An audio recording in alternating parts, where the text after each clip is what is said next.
एकता कपूर, महेश भट्ट और मधुर भंडारकर है इंडस्ट्री में धब्बा। ये वो लोग हैं जो रेपिस्ट को सपोर्ट करते हैं। एकता कपूर पर्ल पुरी को सपोर्ट कर रही है और महेश भट्ट और मधुर भंडारकर ने एक टाइम पर शाइनी आहूजा को सपोर्ट किया था।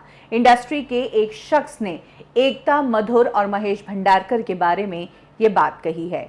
एक के बाद एक ट्वीट में उन्होंने बताया कि शाइनी आहूजा ने खुद ने कहा था कि मुझे महेश भट्ट और मधुर ने इंश्योर किया है कि उनका करियर कहीं इधर उधर नहीं होने देंगे।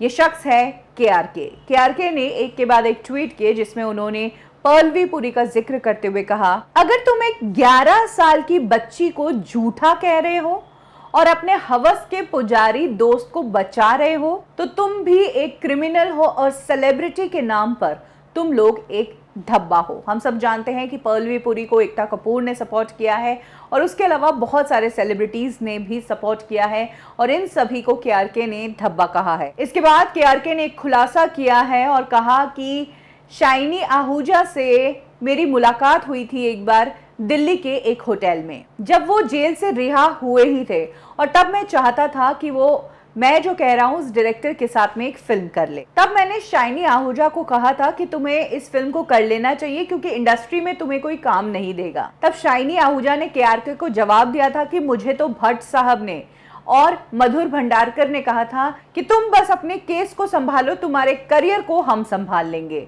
वो अलग बात है कि इस वक्त तो भट्ट साहब और मधुर भंडारकर दोनों की ही फिल्में आ नहीं रही है। इसके बाद के.आर.के ने कहा कि तब मैंने कहा था कि वो लोग तुमसे झूठ बोल रहे हैं और तुम्हारा करियर खत्म हो चुका है, और देखो ये बात सच भी हुई। आज उसको कोई सीरियल में भी काम देने को तैयार नहीं है। तो प्रॉब्लम यह है कि इस इंडस्ट्री में कोई सच सुनना ही नहीं चाहता है। सब अपने एक सपनों से भरे बबल में ही रहना चाहते हैं। तो ये खुलासा किया है के.आर.के ने, और के.आर.के ने दावा किया है कि पर्ल पुरी को भले ही ये सेलिब्रिटीज अभी डिफेंड कर रहे हैं, सपोर्ट कर रहे हैं, लेकिन शाइनी आहूजा की तरह पर्ल पुरी का भी करियर तकरीबन खत्म हो चुका है।